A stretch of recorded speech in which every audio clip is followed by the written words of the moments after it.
자, 누가 먼저 시작을 할 것입니까? 에어컨 소리가 좀 커서 말을 좀 크게 하셔야 될 겁니다. 제 질문은 이별에 대한 것입니다. 제 자신 그런 경험이 있고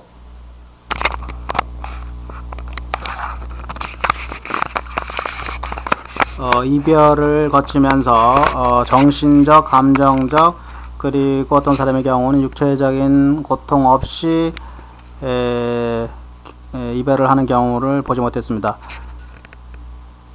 우리가 알아야 될 것이 있나요? 그리고 고통이 있다는 것을 우리가 말 바라지게 하지 못하고 있기 때문이겠죠.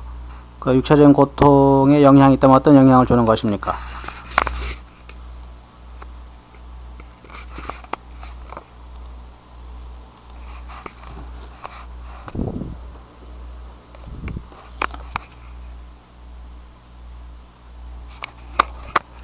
이별 때문에 몸이 힘든 게 아니고 감정적인 반응과 부드럽게 흘러가는 것에 대해서 저항을 하기 때문에 그것이 몸에 작용을 하여 고통을 주고 기능에 저하를 주는 것입니다.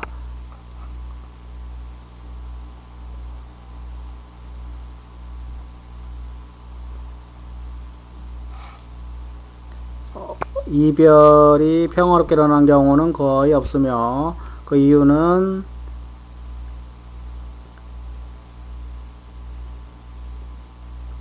관계의 배후에 있는 의식적인 의도가 그 관계를 지속하는 것이기 때문입니다. 실제로 대부분의 관계는 영원히 지속한다는 관점에서 시작을 합니다.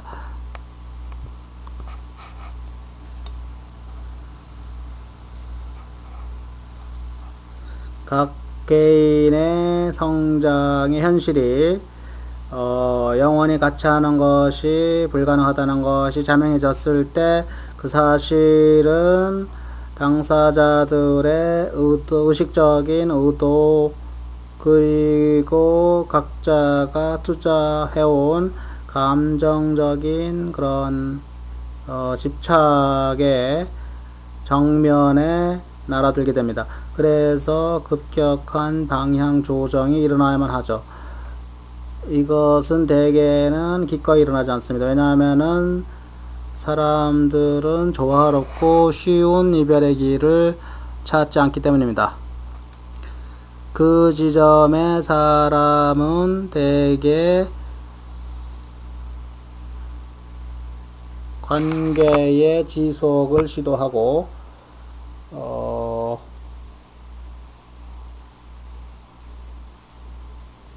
길트를 동원하여 잘못이 있는 쪽에다가 쪽을 바로잡아서 영원이란 개념이 유지되게 하려고 합니다. 그렇게 하는 것이 정직한 관계 지속인지 아닌지는 상관없이 당신은 당신만이 아니라 다른 모든 사람들도 정직하게 바라보는 것에 대해서는 그다지 관심이 없습니다. 왜냐하면 정직은 흔히 매우 자주 사람이 가진 마음의 경향과 일치하지 않기 때문입니다.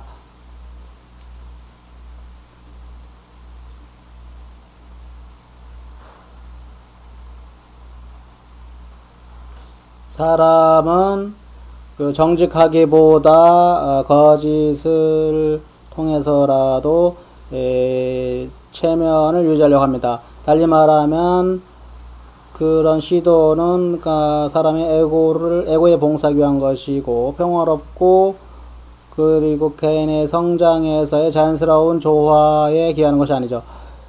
이제 단순한 사실은 많은 관계들은 에고가 극성을 부리기 때문에 깨지는 것이고 각각의 관계의 당사자들은 자기 자신만의 에고만이 아니라 상대방의 에고에도 기여를 합니다. 관계의 당사자들의 개체성을 존중하기보다는, 그리고 성장을 위한 여백을 허용하여 그것이 펼쳐지게 하기보다는 에고에 더 기여를 합니다. 그래서 관계의 이별에 기여한 바로 그 사실이 관계가 끝났을 때 경험되는 고통에 기여를 합니다. 그 말은 모든 관계들이 영원히 지속돼야 한다는 말이 아닙니다. 단지 에고의 위상이 영원한 관계에 방해가 되고, 그리고 관계가 깨졌을 때에 고통스러운 이별에 기여를 한다는 말입니다.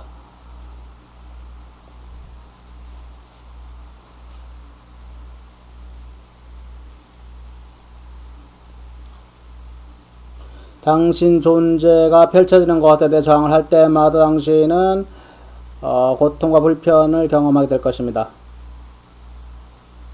당신이 미묘하고 부드러운 고통에 관심을 기울이지 않으면, 그런 것들이 처음에 나타났을 때 그러면 당신은 저항을 계속하게 될 것이고, 그 고통은 점점 증가하여 몸으로 드러나게 됩니다. 그렇게 되면은 더 이상 무시할 수 없게 되고, 당신 존재의 펼쳐짐을 바라봐야만 하고 그것과 같이 흘러가는데 동의를 해야만 하게 됩니다. 당신 자신의 개념이나 당신의 마음의 경향성이나 당신이 무엇이 옳고 그름에 대한 생각에 기반해 당신이 발달시켜 놓은 목표에 집착하기보다는, 여기까지가 대답입니다.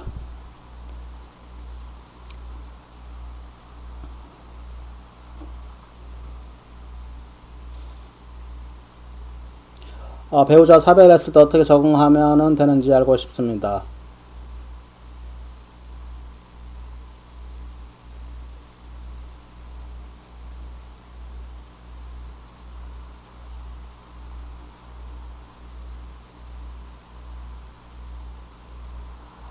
어떤 면에서는 이 질문은 첫 번째 질문과 관계가 있습니다.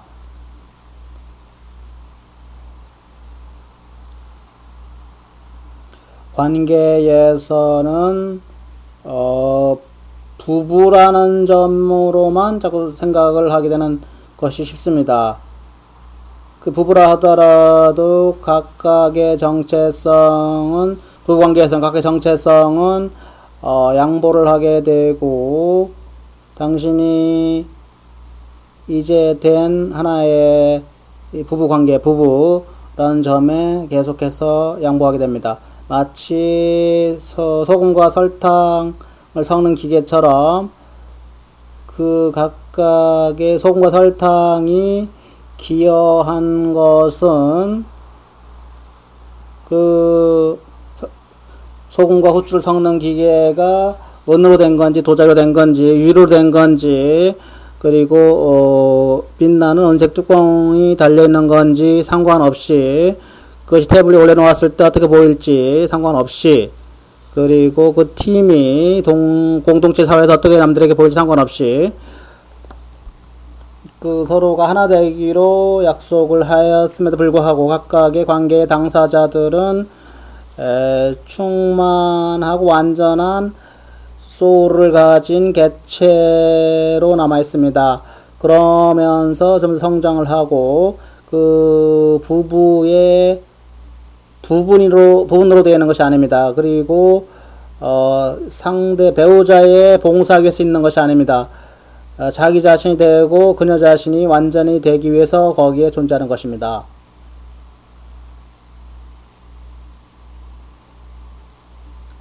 관계를 귀중히 여기는 것이 각자의 개체성을 귀중히 여기는 것을 압도했을 때 사람은 자기의 개체성을 굴복시키고 관계에 점점 귀중한 것을 기여하는 것이 점점 적어지게 됩니다. 그러면은 관계는 점점 고통스러워지게 되죠.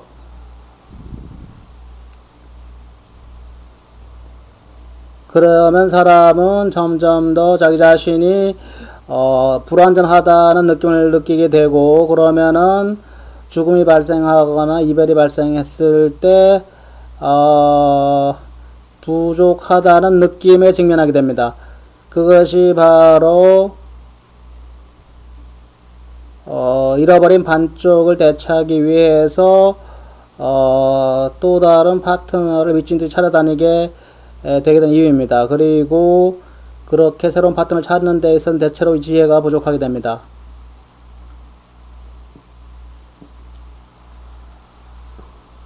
이제 당신의 파트너는 죽었습니다. 그러나 당신은 죽지 않았습니다. 그리고 당신은 여전히 완전한 소울을 가진 여자이며 완전한 소울을 가진 개의 개체입니다.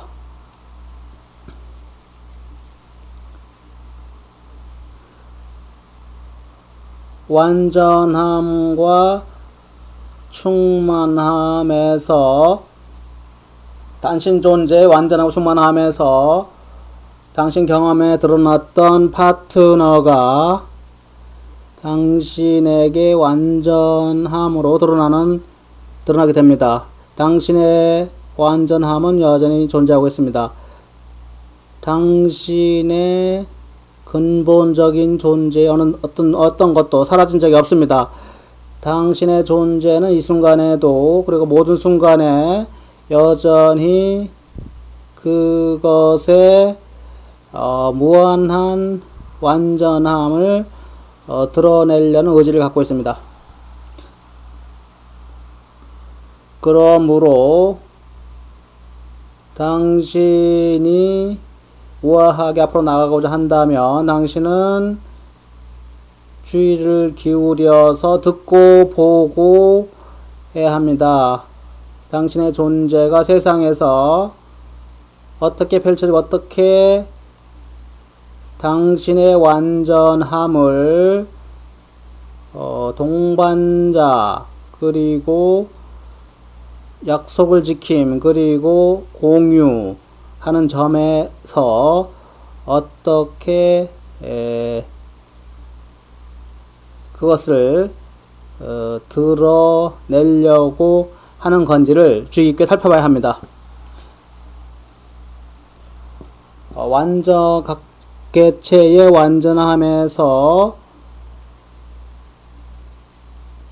그 가치가 관계에 기여를 하게 되고 경험에서 충만함을 경험하게 되는 것입니다.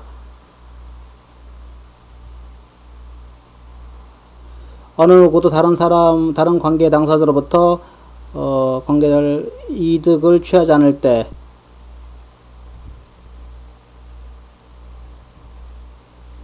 그런 관점에서 어느 누구도 이득을 취하지 않기 때문입니다.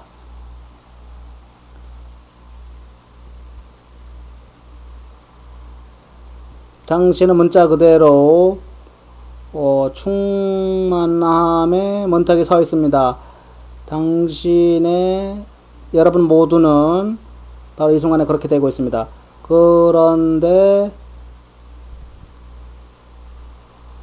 현저한 손실이 발생한 것처럼 보였을 때 당신이 충만함의 문턱에 서 있음을 기억하기 쉽지 않습니다. 그럼에도 불구하고 당신은 충만함의 문턱에 서 있습니다.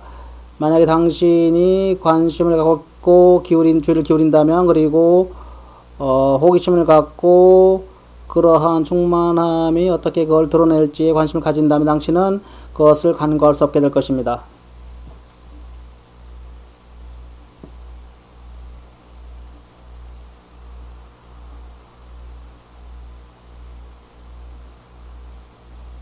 새로운 배우자를, 새로운 파트너를 서둘러 찾아야 된다는 말이 아닙니다. 그런 말이 아니라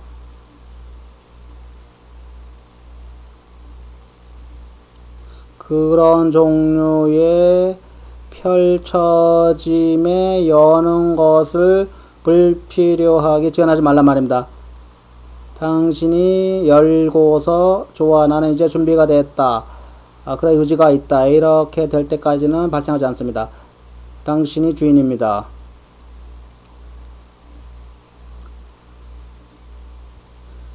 내가 지금까지 했던 말은 당신이 충만함에 문턱이 서 있다는 것이며,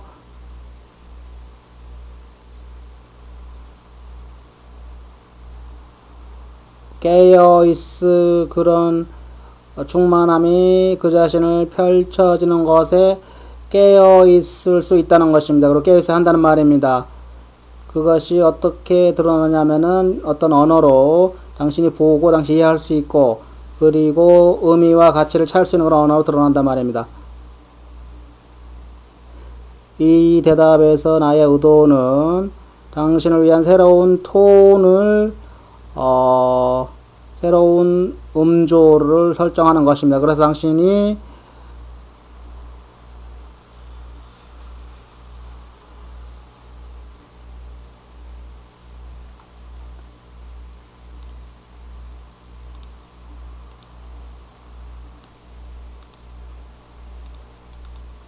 당신이 과거를 돌아보면서 현재와 비교해서 얼마나 과거와 비교해서 현재 적게 갖고 있는지를 보라는 그런 말이 아닙니다. 당신은 호기심을 갖고 경험할 준비가 된 만큼 많이 갖고 있습니다. 당신의 호기심이 증가하기를 격려하기 위함입니다.